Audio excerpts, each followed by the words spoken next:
अगर सन्मार्ग पर चलते समय मनुष्य को अपने समान या अपने से श्रेष्ठ सहयात्री न मिले तो उसे दृढ़ता के साथ अकेला ही चलना चाहिए, परंतु किसी भी मूल्य पर उसे मूर्ख का साथ नहीं पकड़ना चाहिए। मूर्ख से मित्रता नहीं करनी चाहिए। एक समय की बात है, महान ज्ञानी महाकश्यप थेर पिपली गुहा नामक स्थान में निवास कर रहे थे। वे बुद्ध के परम शिष्य और अत्यंत वृद्ध भिक्षु थे। उनका जीवन पूर्णतः तप, संयम और ज्ञान से भरा हुआ था। उनकी सेवा में दो शिष्य रहते थे जो दिन रात उनकी आवश्यकताओं की पूर्ति किया करते थे। दोनों का स्वभाव एक दूसरे से बिल्कुल भिन्न था। एक शिष्य आज्ञाकारी, परिश्रमी और अत्यंत विनम्र था, जबकि दूसरा आलसी और अहंकारी था। विनम्र शिष्य गुरु की सेवा में तनमन से लगा रहता था। वो प्रातःकाल जल्दी उठता, गुरु के लिए दातून, पानी और आसन तैयार करता और दिन भर विनम्रता से सेवा करता था। उसे इस कार्य में संतोष और आनंद मिलता था। वही दूसरा शिष्य केवल नाम के लिए सेवा करता था। वो न समय पर उठता, न कार्य ठीक से करता। जब आज्ञाकारी शिष्य कोई काम पूरा कर देता तो ये आलसी शिष्य जाकर गुरु से कह देता, गुरुदेव, दातून और पानी रखे हुए हैं, अब उठ जाइए। इस प्रकार वो दूसरे के परिश्रम का श्रेय स्वयं लेता था। जब आज्ञाकारी शिष्य को ये पता चला तो उसे अच्छा नहीं लगा, पर उसने कुछ नहीं कहा। उसने सोचा, मेरा कर्तव्य सेवा करना है, चाहे उसका श्रेय कोई और ले ले। वो चुपचाप अपने कार्य में लगा रहा। परंतु जब आलसी शिष्य ने देखा कि गुरु का स्नेह और विश्वास उस पर नहीं, बल्कि आज्ञाकारी शिष्य पर है, तो उसके मन में ईर्ष्या उत्पन्न हो गई। धीरे धीरे उसका मन क्रोध और द्वेष से भर गया। एक दिन महाकश्यप ने देखा कि आलसी भिक्षु अपने कार्यों में लापरवाही कर रहा है। उन्होंने शांत भाव से उसे समझाया और उसके साथ ही शिष्य की प्रशंसा की। परंतु मूर्ख व्यक्ति की समझ में कभी भले शब्द नहीं आते। वो बात सुनकर और अधिक क्रोधित हो गया। उसके भीतर प्रतिशोध की अग्नि जलने लगी।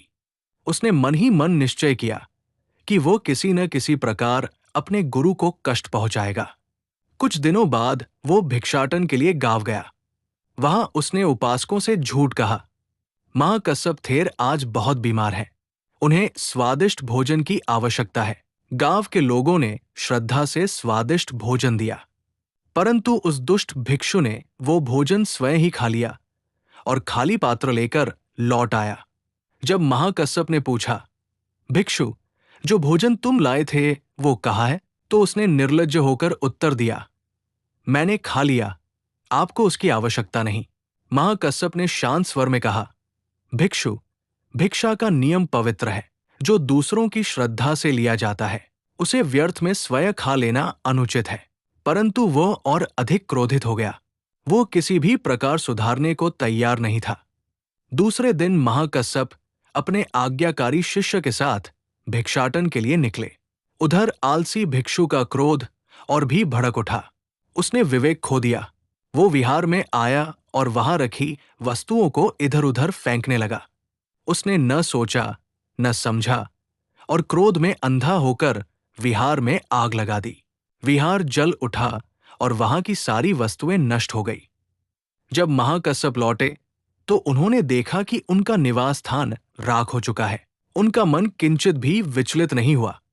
उन्होंने शांत होकर कहा, जो वस्तुएं जली हैं वे नश्वर थी। क्रोधी व्यक्ति अपने ही हाथों अपना विनाश कर लेता है।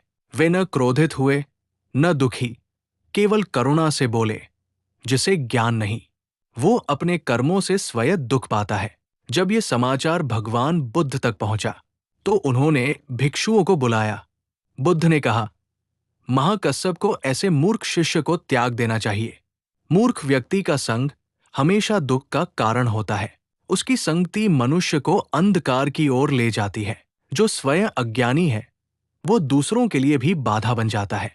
फिर भगवान बुद्ध ने भिक्षुओं को ये उपदेश दिया, अगर सन्मार्ग पर चलते समय मनुष्य को अपने समान या अपने से श्रेष्ठ सहयात्री न मिले तो उसे दृढ़ता के साथ अकेला ही चलना चाहिए, परंतु किसी भी मूल्य पर उसे मूर्ख का साथ नहीं पकड़ना चाहिए। मूर्ख से मित्रता नहीं करनी चाहिए। बुद्ध ने आगे कहा, यदि कोई व्यक्ति भूलवश मूर्ख के संग में पड़ जाए तो उसे यथाशीघ्र उस संग से दूर हो जाना चाहिए, क्योंकि मूर्ख की संगति दुख, अपमान और पतन का कारण बनती है।